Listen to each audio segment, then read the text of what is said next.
Good morning. Welcome to my channel. Today is the 23rd of January 2026.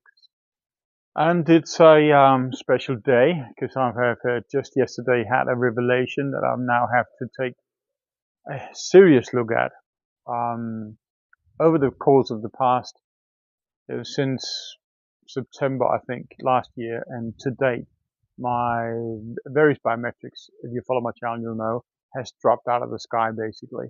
And the most important one is the heart rate variability, the body's ability to repair itself, the parasympathetic nervous system and the sympathetic nervous system.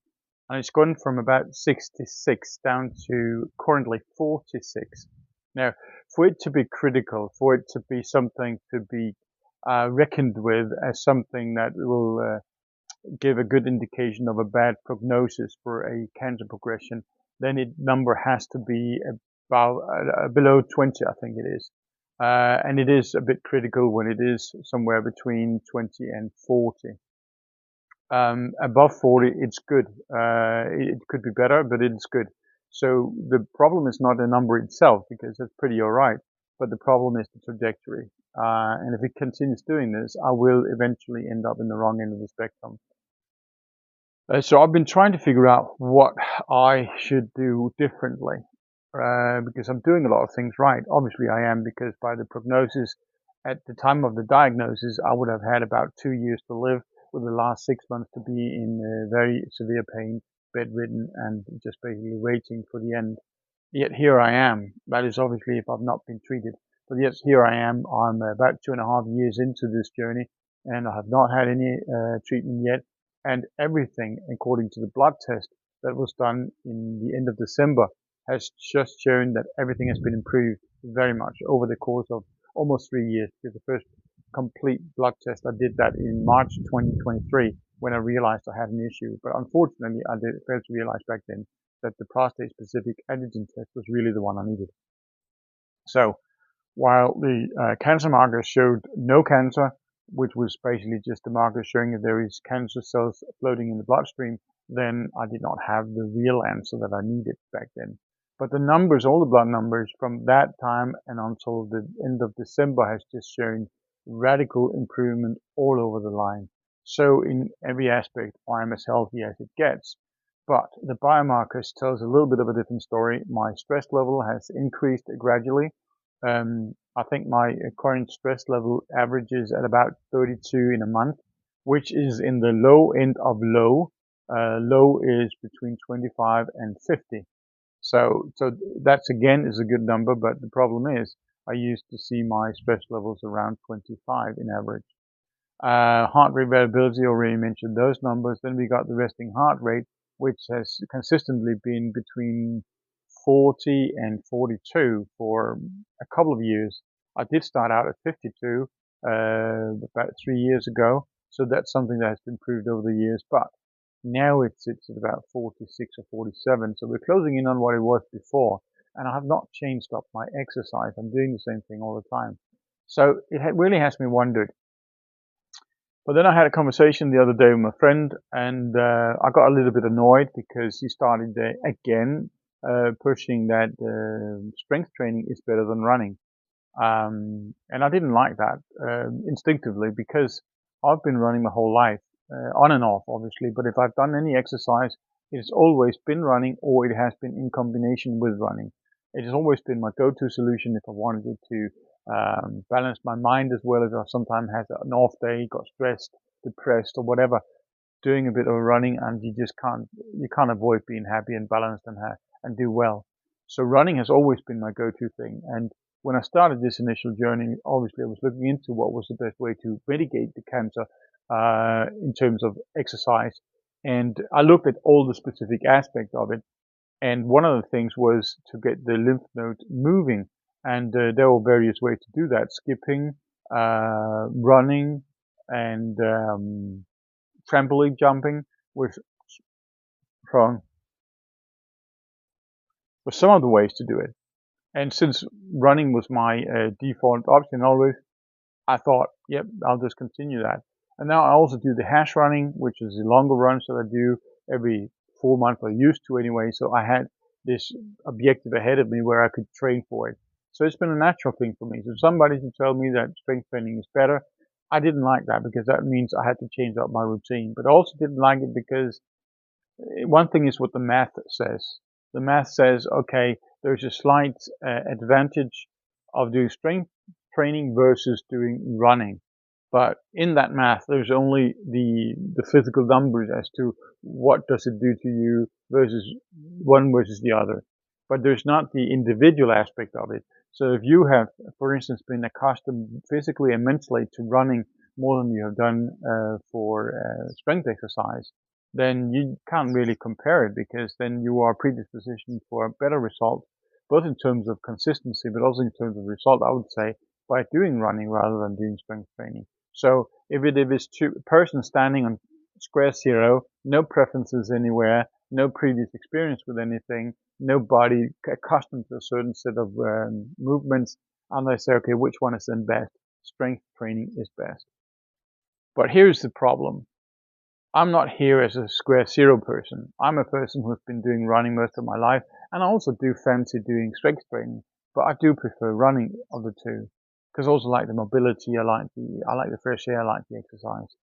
I like what it does to my body and what capability it gives me in terms of everyday life.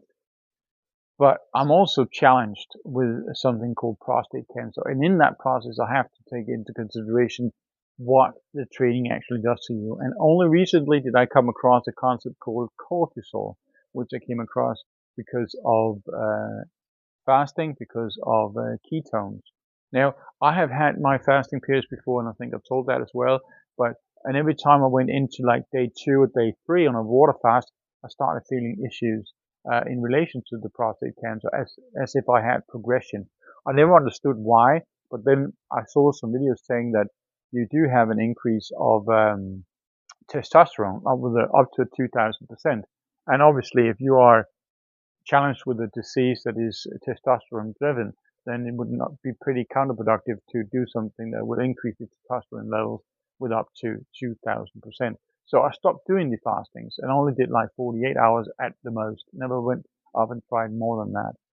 But now I found out later, about a week ago, 2 weeks ago, that when you're doing fasting, then the body changes its biochemistry, if you will, and it creates cortisol. Cortisol, in turn, makes the insulin spike temporarily. Insulin is a growth hormone, and that is also very detrimental to cancer because you don't want to give it growth hormone. That's also why you do not want to spike it by eating too much carbs and sugars and stuff. So that kind of explained why I had these peaks feelings of a gradual increase in issues when I was doing fasting. It's because of the cortisol increase. But it's obviously just a hurdle you got to pass. Once you get into fat adaptive state, the cortisol level goes down.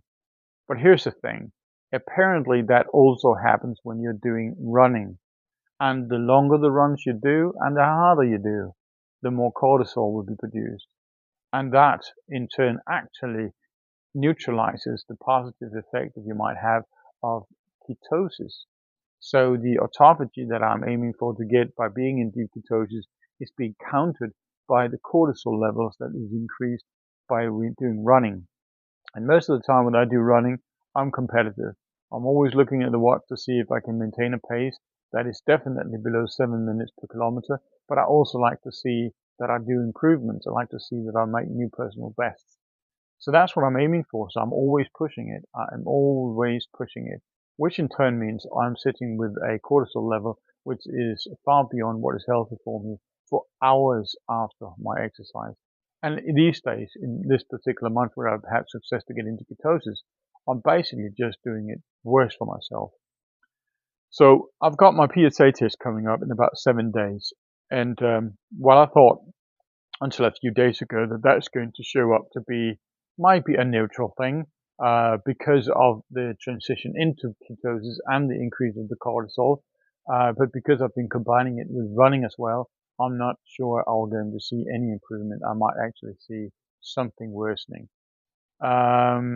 So that brings me to what the changes that I just have to make, not because I like it, not because running isn't my favorite, but because if it does have an impact on the cortisol levels, I have to reduce the amount of running I do. And I'll still do it, but I might be doing just 2 runs a week, and I'll probably just do 3 kilometers, a quick run up and back and forth, just to maintain the movement, the muscle memory, and to maintain the fitness that comes with running. But instead, I'm going to be venturing into strength training. So the PSI, I have no longer any idea where that is going to go. I know that I have a fairly increased problem now urinating at nighttime, and I am suspecting it is benign prostate hyperplasia that is starting to bug me a little bit more.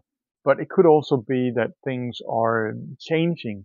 But I don't really believe that, because, as I said, the blood numbers that was done just 3 weeks ago, they showed an improvement all over the place over the course of the last 3 years. And they are now sitting at the very best in every aspect. It is also the CEA, LDH, PSA is below 100. So a progression that could create these kind of problems right now, cancer related, I really, really doubt it. But I've changed up the things a bit, and I think actually that has a huge impact as well.